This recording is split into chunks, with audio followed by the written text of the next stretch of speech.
you can compete, you belong. But that wasn't always so, and the change can be traced to a single game. One where both teams fought and clawed just for the right to step on the court together.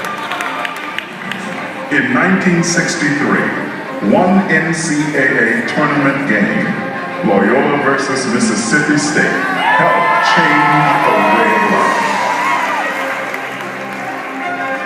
During the early 1960s, Black Americans were fighting for their equal rights as citizens.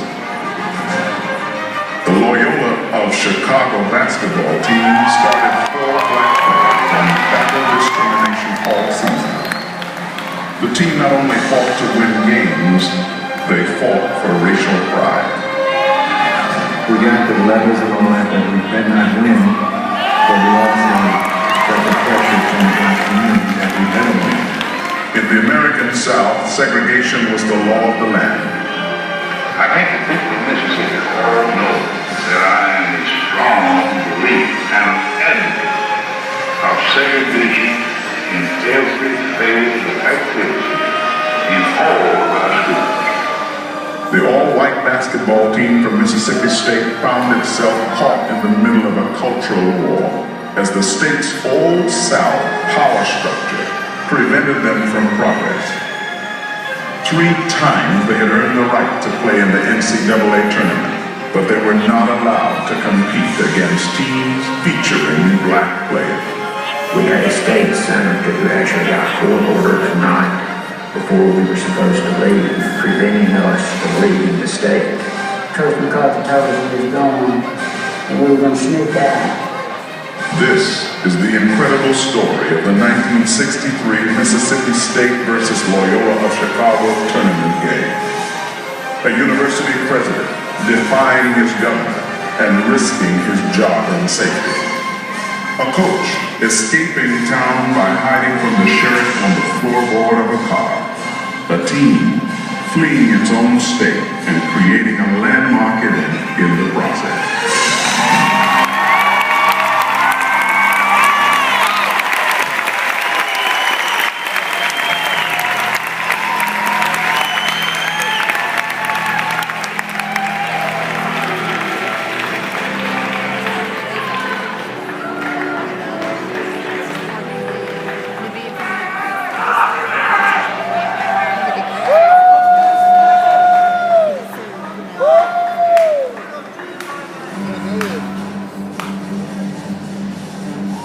Ladies and gentlemen, please direct your attention to the court as we meet the individuals that were in this game. They will be greeted by the Reverend Michael Garanzini, Society of Jesus, the president of Loyola University.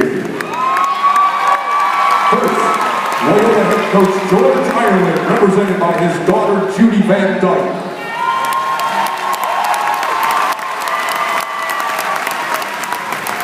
Mississippi State head coach Wade McCarthy, represented by his son, Jim McCarthy. Loyola assistant coach Jerry Line, represented by his wife, Nancy Line.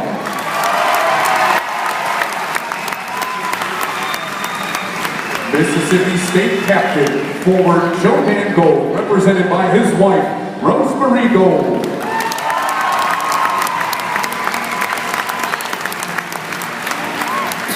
Loyola, forward guard Dan Connaughton.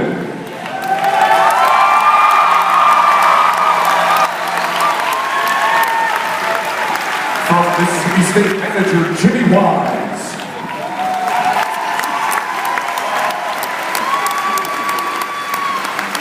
From Loyola, center Rich Rochelle.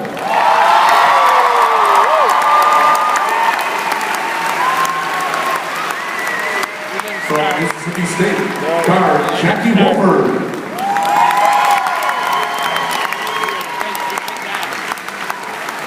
From Loyola, forward guard Chuck Wood.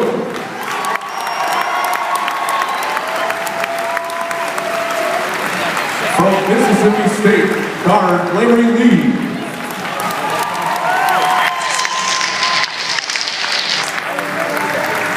from Loyola, guard Ron Miller.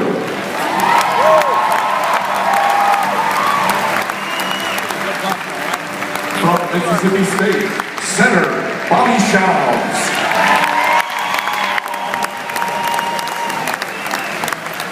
From Loyola, center Les Hunter.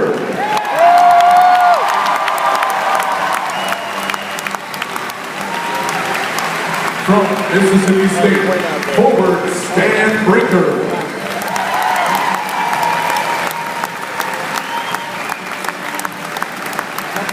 From Loyola, guard John Egan.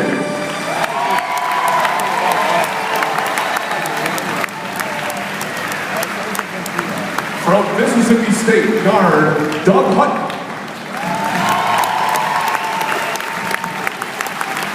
And from Loyola, captain, forward Jerry Harkness.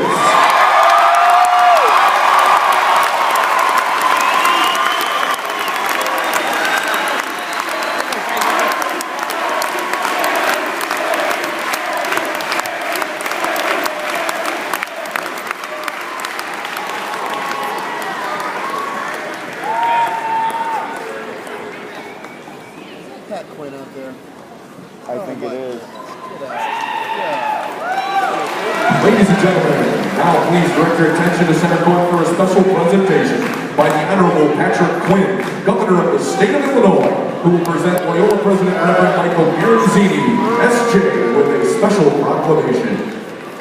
Well, fans, whether you back Loyola or Mississippi State in 1963, the game of change changed our country. I was in 8th grade, and I think all of America understood that we had to bring down the walls of segregation. And the Loyola team and the Mississippi State team sent a message to people all over our country in 1963. And today, on behalf of the people of Illinois, the land of Lincoln, have issued this proclamation, which I'd like to read a word or two from it.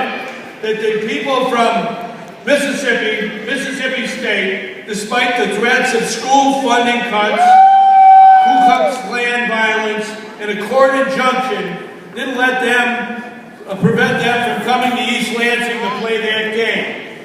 And the great coach of Mississippi State, Babe McCarthy, met the great coach of Loyola, Coach Garland, and two special teams came together in that floor at the NCAA Championship. The Loyola band played the Mississippi State fight song because they didn't have anybody there to play that song. That's what sportsmanship is all about.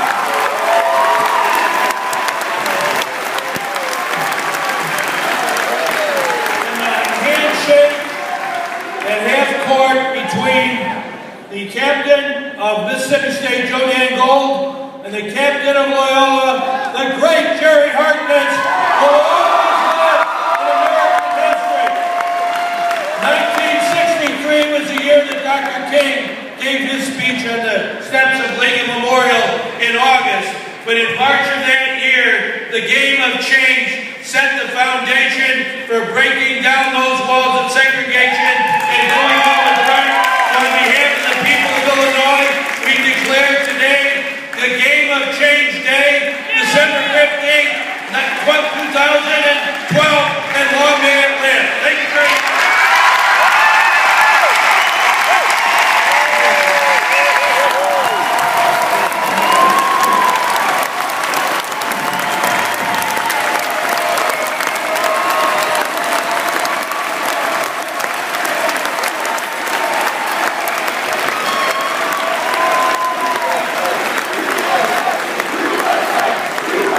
We would also like to recognize